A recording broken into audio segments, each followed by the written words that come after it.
inspired me that like everyone can actually be an athlete, no matter like it's about your genes. Tell us your optimal diet type. Optimal diet type. Actually, I think a lot of people think like you have to achieve these or that, and then that means you're very successful. But for me, I think it's just like. I also wanted to ask you what else you found interesting in your CircleDNA report, or anything new that you discovered about yourself. Yeah, other than the sports and wellness thing we mentioned just now.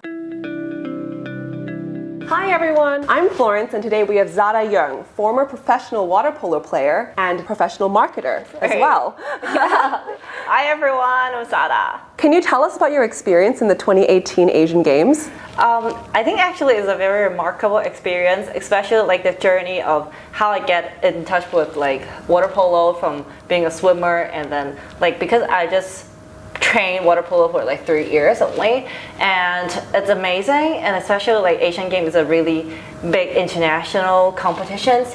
It's like a magical journey for me. Yeah. So when you were training for the Asian Games during 2018, were you working at the time?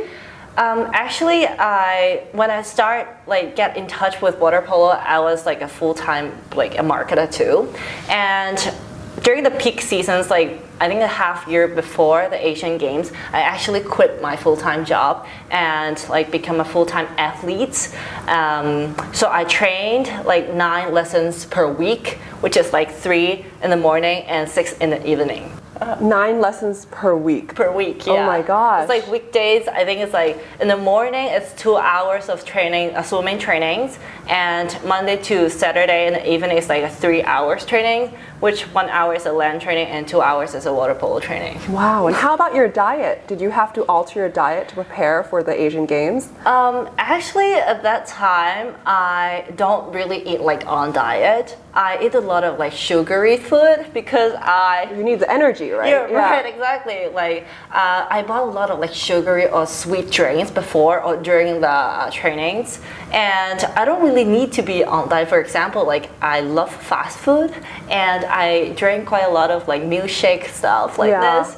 So at that time, I don't really need to be on diet. Right, especially I think swimming and water polo is probably one of the highest like calorie burning sports out there. It's cardio and it's also strength. You know, I heard Michael Phelps has like 6 pancakes for breakfast. Yeah. Or was it 16? I can't remember. It was some crazy figure. Exactly. Like at that time, it's super happy to like I can eat whatever I want, because like whatever I eat, I can still maintain my like ideal body shape, because I actually burn a lot of calories during my training, so I don't need to worry about like that. I think you mentioned before that after seeing your CircleDNA report, it actually sort of said that you weren't very genetically inclined in sports. Right. That's true. How does that?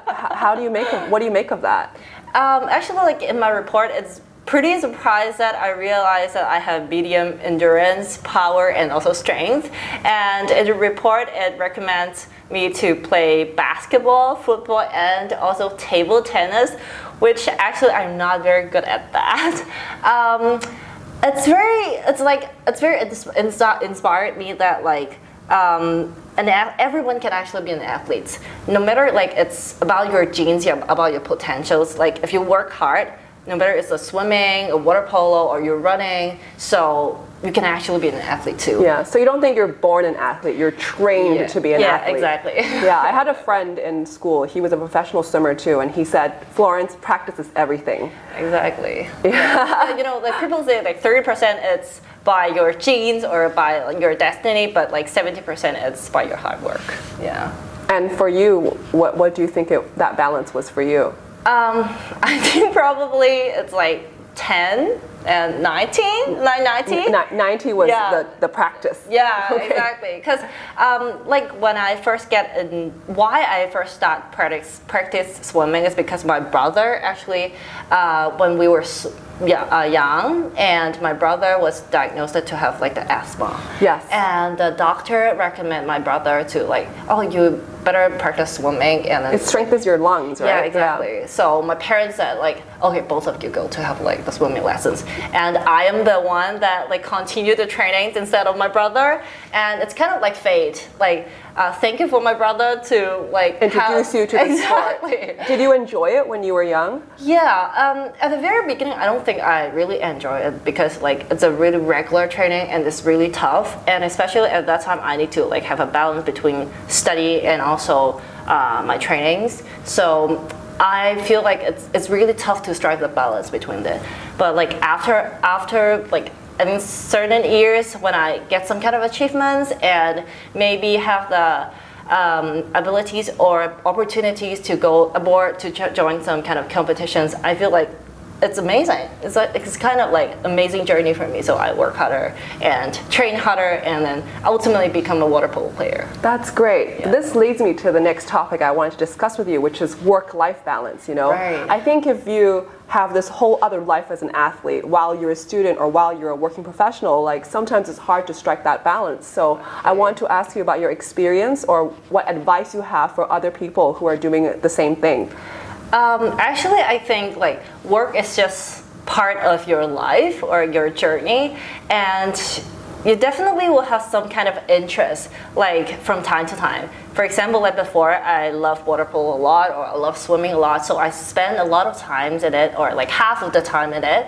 And for now, maybe I'm very interested in yoga or Muay Thai, so I decided to like maybe woke up a little bit earlier and go to work a little bit earlier so I can get off work a little bit earlier and then I can start my gym or my yoga, or actually like I introduce my friends to do yoga with me too. So like we just need to spare the time and like have a better time management maybe. Yeah. I was just going to say, I think it's all about time management and priorities, right? Yes, exactly. Yeah. And how about success? What does being successful mean to you?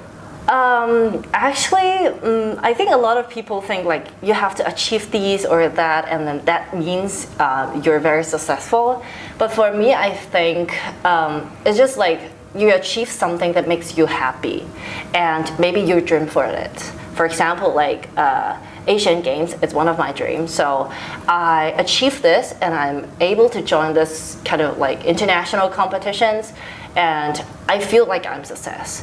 But some people may think like I would like to join Olympic Games or like achieve some other things, then that's another success for them. But like happiness is the only thing I want to attain, or like it's the only reason or the definition of success for me. Yeah.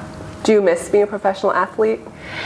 Actually, yes, because like the lifestyle is more regular at that time.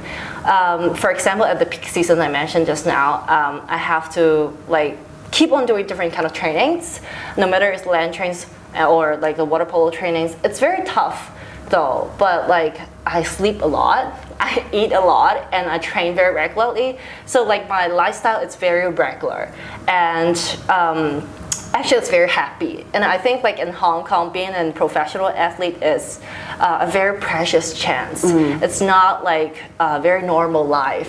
So it's kind of like I miss those life. Like now it's very stressful, and you know Hong Kong people are very stressful like when you're working professionally. But you sound like you had a great experience, and now it's a great memory and something you'll always treasure in your heart. Exactly. Yeah. And it's good that like I think it's a page of my life is like being a water polo player, and I'm able to participate in Asian Games, and now maybe I can try some new sports, and maybe it's another new page for me too. Great. Well, we look forward to see what else is in store for you. Thank you. I also wanted to ask you what else you found interesting in your CircleDNA report, or anything new that you discovered about yourself. Yeah, other than the sports and wellness thing we mentioned just now, I think one of the things that I would like to mention is because it's my skin age. It's like I'm a younger skin age, so I'm very happy about this. And also, I actually changed my diet, as you mentioned just now. When I was an athlete, I didn't really on diet or like be careful or mindful on what kind of food I ate.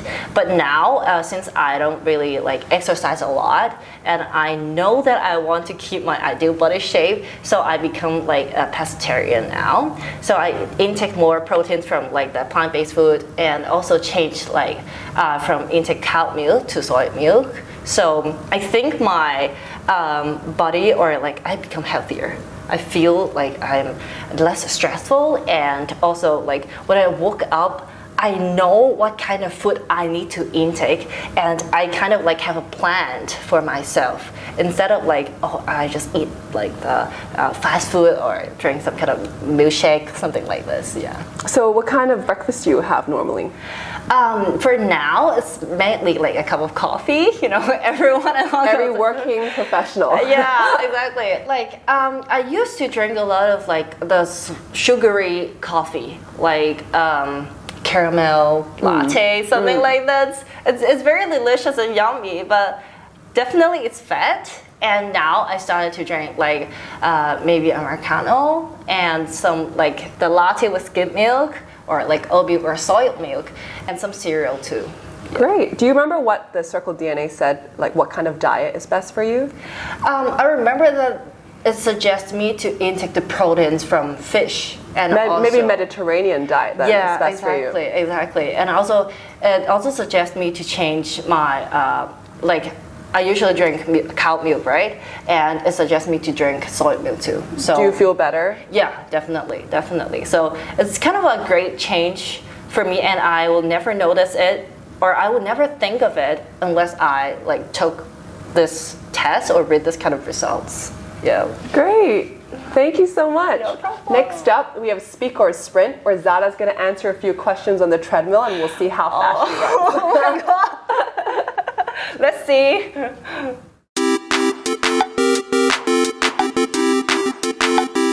Now it's time for Speak or Sprint, where I'm going to ask her a series of rapid-fire questions, and if she can't answer, we're going to increase the speed. Ready? What's your favorite thing about Muay Thai? Psychic. Are you a morning lark or night owl? Night owl. Spell CircleDNA without stopping. Go. CircleDNA. Was that correct? I think so. Describe yourself in 5 words. 5 words. Happy, optimistic, energetic. Okay, you're too slow. What's the worst health advice you have ever received? Drink more alcohol. What? Last person you went to dinner with? Too slow. No. What do you do when you're stressed out of your mind? Yoga. Tell us your favorite workout music. Workout music. Tell us your 3 health goals this summer. Sleep more, eat healthier, and speak more, talk more. Do you ever post inspirational quotes on social media? Yeah. Tell us your optimal diet type. Optimal diet type. Oh, it was Mediterranean. Oh, you're right. What's your least favorite fruit? Kiwi. What's your biggest fear in life? Ghost. Tell us your favorite cheat meal. Milkshake. She really likes milkshakes. Right. Which celebrity has your dream body? Dream body. Okay, what's your Who? Florida. What's your horoscope sign? I forgot it. What is it? What advice would you give 16-year-old Zada? Just sleep more. Make a high-pitched sound. Who is your childhood superhero? Spider-Man. What are you having for dinner tonight? I don't know. What are you most proud of? I am a water polo player. Kayaking or surfing? Kayaking. Would you rather live in a scorching hot desert or freezing Arctic town for the rest of your life? Desert. What was the last message you received? I don't know. Tell us your favorite cuisine. Japanese. What store do you shop at the most? Zara. How long can you hold your breath underwater? I think 30 seconds, maybe. Wow. What's the easiest healthy recipe you can cook? The healthiest. I want to say instant noodles. That's not healthy. Tell us your optimal fitness type. I forgot. Would you rather swim to work or sprint to work? Swim. If you could go anywhere in the world, where would you go? Australia. Tell us your favorite health advice. Sleep more. Good job! Oh, yes. How do you feel, Zada? You're not even sweating. She's not even sweating. I feel good, but like when I do an exercise, actually my reaction is so slow. Yeah. To answer the question. Good job. Thank you. Yay. Thanks, guys, for watching. I hope you enjoyed this episode with the lovely Zada Yeung. Thank you. Thank you, guys. Stay healthy. Stay healthy and sleep more.